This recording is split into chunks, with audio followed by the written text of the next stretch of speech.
Bienvenidos amigos de Tecnificando el Agro. Hoy estamos en la ciudad de Oberá tratando un tema más que importante que tiene que ver con el agua segura, con el agua de consumo, con el agua de producción en la chacra misionera.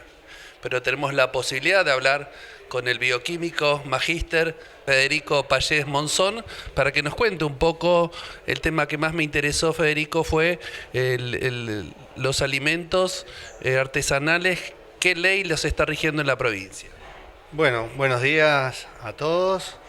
Agradecerte por esta oportunidad de estar conversando con tu audiencia y expresarte el saludo del ministro de Salud, el doctor Oscar Alarcón, y del subsecretario del área donde trabajo, que es el doctor Daniel Silva, y el compromiso que tenemos, y ellos en particular, y el gobierno en particular, con esta forma de producción que hay en Misiones, creo yo que está extendida también en todo el país, que es el emprendedor misionero, siempre empujando, siempre produciendo, siempre innovando.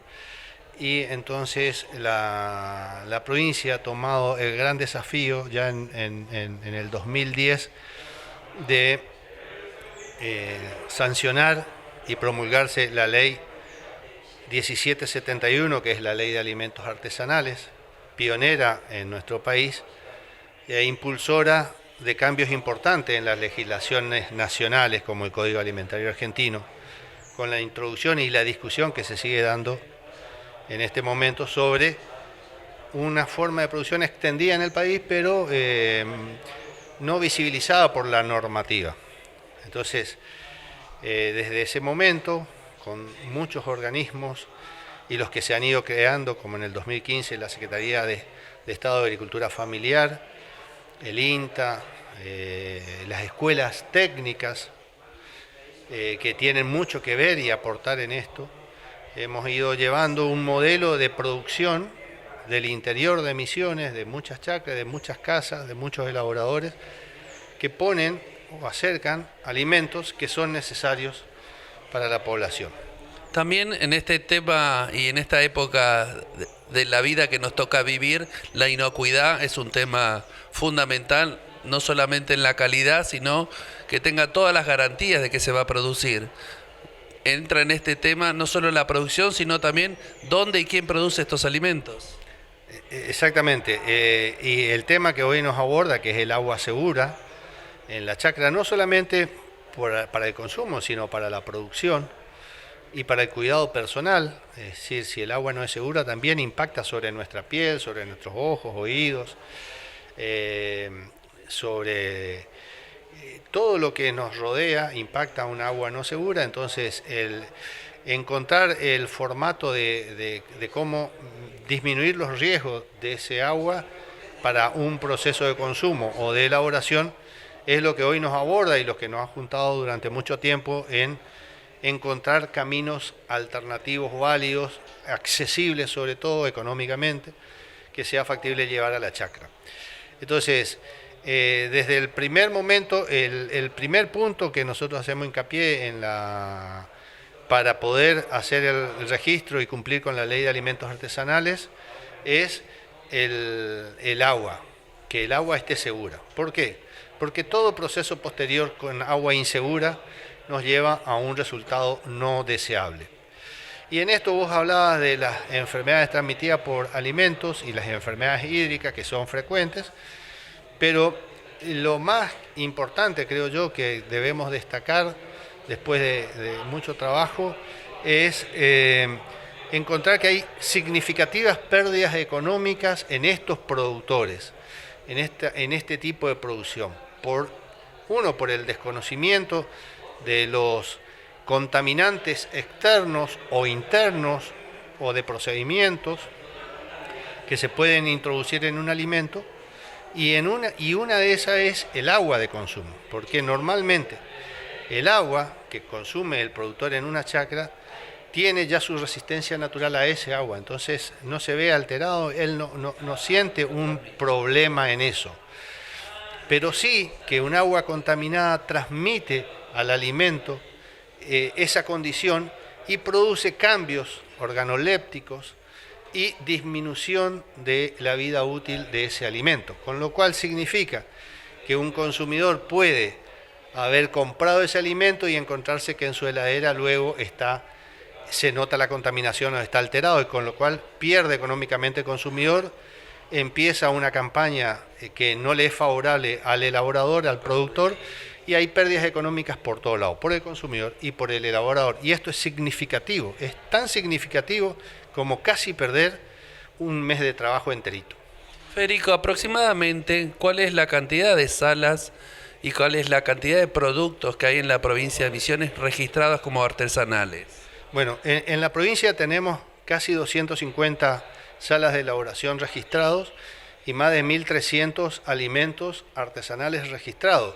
¿Qué quiere? Cuando hablamos de registro no es el simple hecho de registrarlo en un cuaderno, en una planilla o en una base de datos, sino que significa haber hecho un proceso que incluye la capacitación del elaborador, el trabajo conjunto con organismos técnicos, las auditorías posteriores, la presentación de una documentación y las auditorías posteriores, las inspecciones que se hacen al lugar de elaboración y los controles de laboratorio que hacemos sobre el agua y los productos. Y acá es importante destacar que la Ley de Alimentos Artesanales pretende favorecer el desarrollo de esta actividad. Está incluida en la ley y nosotros, el gobierno de la provincia, lleva adelante, y el Ministerio de Educación, un formato de un programa de alimentos artesanales que lo venimos sosteniendo sistemáticamente desde la sanción y la promulgación de la ley, subsidiando los gastos que debería tener un elaborador, las auditorías, los estudios de laboratorio, las capacitaciones, los registros. Todo el registro es un proceso gratuito. Hoy nosotros tenemos la ley de góndolas, poniéndose en vigencia la ley de góndolas, pero la ley de góndolas exige que el alimento que llegue a la góndola esté en las condiciones que exige la normativa, y eso exige un rótulo. Exige un rótulo por dos motivos, creo yo, importantes. Uno, por la normativa, pero dos, porque el consumidor tiene derecho a saber exactamente lo que está por consumir.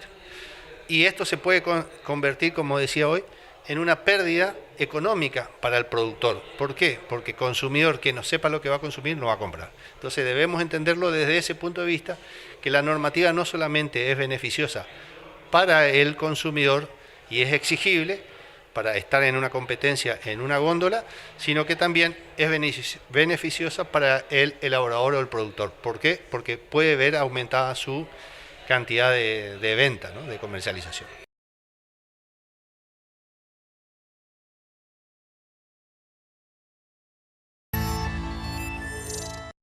Silvina García es ingeniera en alimentos, es parte del conjunto de profesionales que da esta charla técnica acerca del agua segura. Y Silvina, me gustaría arrancar con unas definiciones que diste hoy. ¿Qué es el agua potable? Sí, el agua potable, según la Organización Mundial de la Salud, es el agua que nos permite consumirlas sin hacernos daños durante toda nuestra vida. Tiene unas características que se debe cumplir, eso está en la ley, ¿sí? Y dentro de ellas, la cantidad de cloro residual no debe superar los 0,2 miligramos por litro. Cuando hablo de cloro residual me refiero al cloro que queda una vez que cloramos el agua, ¿sí? El agua potable es un derecho humano y todas debemos tenerlo. A veces en la chacra no es posible, de hecho la mayoría de la gente que vive en la chacra no tiene agua potable, agua de suministro de red pública, ¿sí? Entonces lo que nosotros intentamos hacer es que esa población acceda a agua segura, ¿sí? El agua segura es el agua que no posee agentes contaminantes ni sustancias tóxicas que hagan mal a la salud, y no es lo mismo que el agua potable, pero es un agua que nosotros podemos convertirla en segura a través de diferentes métodos. Uno de ellos es la cloración de agua, un método que elegimos porque cloración de agua con lavandina. ¿Por qué con lavandina y por qué no con otras cosas? La lavandina es un desinfectante universal que se encuentra disponible en todos lados, ¿sí? Entonces, cuando la gente de la chacra quiera clorar agua, accede fácilmente, la encuentra en el comercio. Ahora lo que sí tenemos que enseñarles qué tipo de lavandina usar y según la concentración, qué cantidad de lavandina usar en función al volumen de agua que van a clorar, ¿sí? ¿Cuál es la situación que ustedes encontraron cuando hicieron el muestreo de la calidad de agua de los productores misioneros? Sí, nosotros estábamos trabajando en un proyecto para que la gente de las ferias de Campo Viera y Oberá mejore las condiciones de comercialización. Dentro de ellos lo que quisimos es que puedan conseguir los registros de salas de elaboración artesanal y de productos alimenticios artesanales.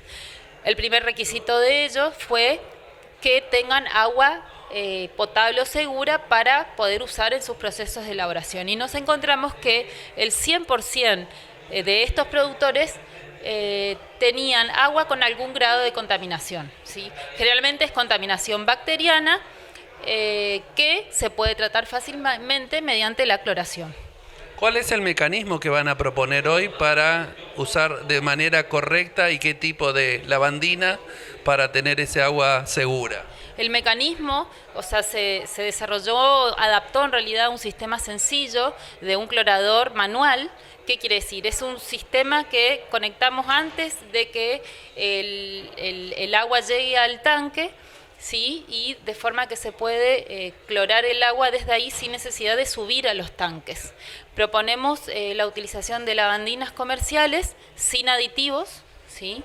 Es decir que tienen que ser lavandinas aptas para clorar agua, para desinfectar el agua, y eso se encuentra en los rótulos de las lavandinas. Tiene un logo con unas gotitas de agua o dice apta para agua, ¿sí? Bueno, y a partir de ahí, según el volumen del tanque, ¿sí? Y la concentración de la lavandina que adquieran, porque vienen distintas concentraciones, viene lavandinas de 25 gramos por litros de cloro, de 55 gramos. Bueno, hay una tabla que la hizo el Ministerio de Salud de la provincia, en donde indica la cantidad de lavandina a agregar. Las cantidades de lavandina a agregar que dice esa tabla están hechas para distintas condiciones. Por ejemplo, el tanque puede estar expuesto al sol, entonces como sabemos el cloro se evapora, entonces la cantidad de lavandina que se agrega es un poco más de lo que se suele recomendar. ¿Pero por qué? Porque el agua en el tanque va a estar en reposo, tiene que pasar por la cañería, está expuesto a la luz, a la temperatura, ¿sí? Entonces todas esas variables hacen que el cloro se vaya evaporando y vaya perdiendo su poder residual. Lo otro que se recomienda es que una vez clorado hay que esperar 30 minutos para que actúe la lavandina y recién ahí se puede consumir. ¿En la provincia ya tienen funcionando este tipo de clorificadores? Sí, ya tenemos funcionando. De hecho, en ese proyecto se entregaron 12 cloradores a feriantes, los cuales todos están utilizándolos para consumo y elaboración de alimentos, y hay distintas gente que se comunican con nosotros y nos piden cómo hacerlo, cómo construirlo, qué materiales lleva, y por eso también queremos estar difundiendo a través de esta capacitación para los distintos municipios a los que llegamos. Y bueno, le estamos brindando un folleto con los materiales que se necesitan, cómo se procede el funcionamiento, y bueno, y también hay un video disponible en donde se explica cómo armarlo. Sin duda alguna, el agua es un elemento vital, indispensable, un derecho que tiene todo ser humano, no solo para el consumo, sino también para la producción de alimentos. Contame cómo han logrado el intercambio de tantas instituciones con un mismo fin, que es el agua segura. Bueno, esto surgió ya hace varios años, aproximadamente con la Facultad de Ingeniería. Venimos trabajando en otros proyectos desde el 2010 más o menos, y dadas las situaciones que fuimos viendo en los productores, sobre todo en la parte de lo que es elaboración de alimentos, manipulación, y dada la creación de esta ley de alimentos artesanales, nos fuimos contactando con las distintas instituciones, como ser el área de alimentos del Ministerio de Salud y el Ministerio de Agricultura de la provincia, porque todos teníamos un objetivo en común, ¿sí? Mejorar la calidad de vida de los productores y acercarlos a que puedan comercializar sus productos en forma correcta dentro de la provincia. Aquel productor que está mirando dentro de la provincia o en todo el país, ¿cómo hace para contactarse con alguna institución, con vos, para tener más información de toda esta nueva tecnología, si se quiere, que tiene como objetivo preservar la salud de los humanos? Bueno, te puedo pasar mi correo, silvinabecortagarcia@gmail.com, y después te paso un número de WhatsApp que seguro lo pasas en pantalla. Bueno, Silvina, muchísimas gracias y gracias por el esfuerzo no solo de tu institución, sino del conjunto de instituciones aquí trabajando en conjunto. Bueno, gracias a ustedes por difundir nuestras jornadas y esta tecnología que nos parece excelente que pueda llegar a todas las personas, incluso de otros lugares.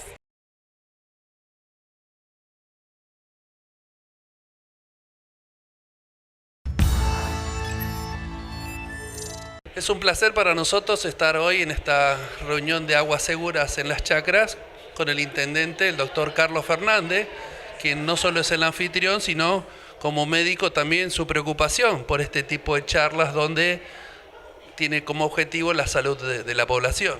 Así es, muy buenos días. La verdad que me alegro muchísimo que a pesar de la pandemia que estamos, hoy podamos juntarnos y podamos escuchar este tema tan importante en la salud de los obereños, de los misioneros, donde se propone y se trabaja activamente en desarrollar las medidas necesarias para que nuestra gente en los distintos lugares podamos llegar con ese agua potabilizada y que sabemos que eso fortalece la salud de todos nosotros. El municipio hace poco tiempo ha construido un mercado concentrador donde los productores vienen directamente a comercializar sus productos. ¿Qué está haciendo la municipalidad para garantizar que esos productos son inocuos? Tenemos un laboratorio que no está totalmente desarrollado, que nos faltan algunos elementos especiales y donde el rol del municipio es el control del producto para que llegue a la mesa de cada uno en las óptimas condiciones y con seguridad alimentaria.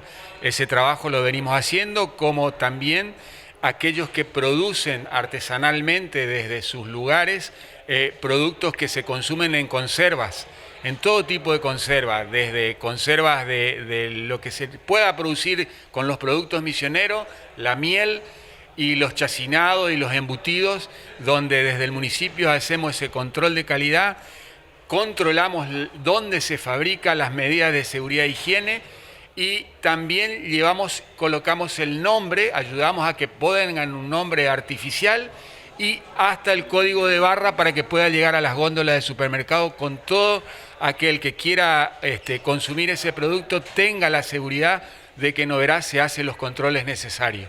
Intendente, sé que están haciendo alguna legislación especial para aquel que empieza en la producción de alimentos agroecológicos, alimentos naturales.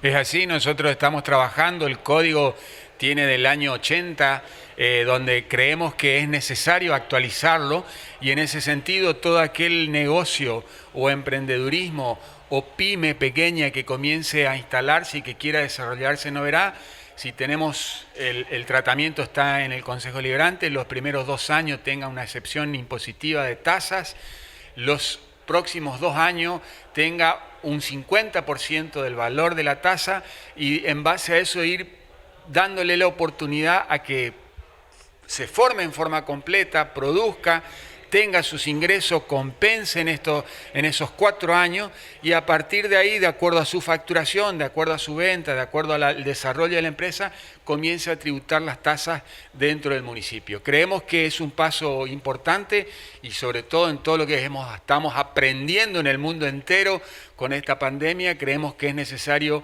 actualizar ese código, que creo que va a beneficiar a muchas personas en Oberá, ¿sí? Aquellos que ya están, hemos ajustado en algunas empresas de gran volumen y de gran facturación y de mucha exportación, por ahí unos centavos más para poder compensar esto otro. La municipalidad vive de eso, necesita del contribuyente, necesitamos de la gente que se acerque, y en ese sentido agradecer a todos porque Oberá ha tenido confianza en la gestión, ha ayudado muchísimo a la gestión. Sin la gente nosotros no podríamos llegar a donde estamos, y Oberá está creciendo muchísimo, no solamente en el desarrollo territorial, sino en calidad de calles, calidad de obra pública que se está realizando.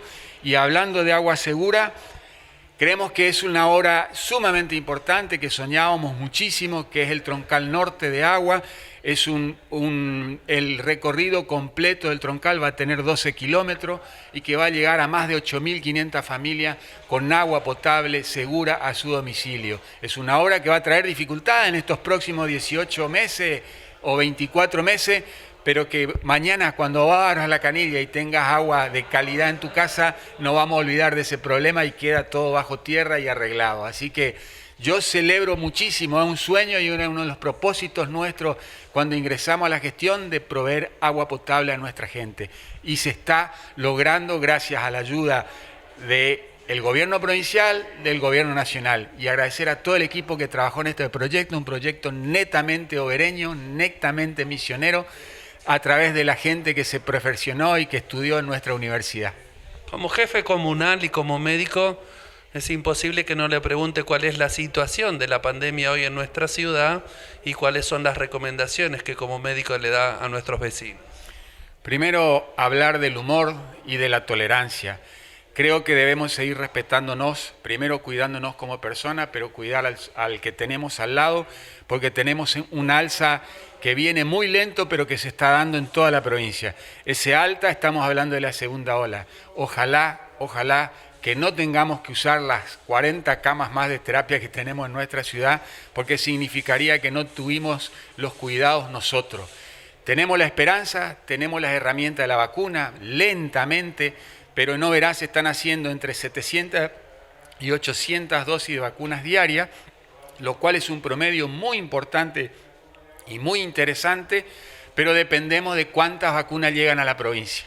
Así que hay que tener paciencia, se está llegando mucho, o sea, esto de tener la oportunidad hoy de inscribirse a aquellos que tengan más de 40 años, de 40 años para arriba, se está llegando a todos, se ha trabajado a los esenciales, que tenemos más del 88% vacunado. Aquel que no se vacuna de los esenciales es porque no quiso vacunarse, que tiene su formación y su forma de pensar y es respetada. Pero creemos que hoy estamos, después de 1 año y medio prácticamente, en el peor momento de la pandemia acá en nuestra ciudad y en nuestra provincia. Recomendarle a cada uno de nosotros y de todos que extrememos más los cuidados, que tengamos conciencia de que si no nos cuidamos podemos perjudicarnos nosotros y nuestros familiares.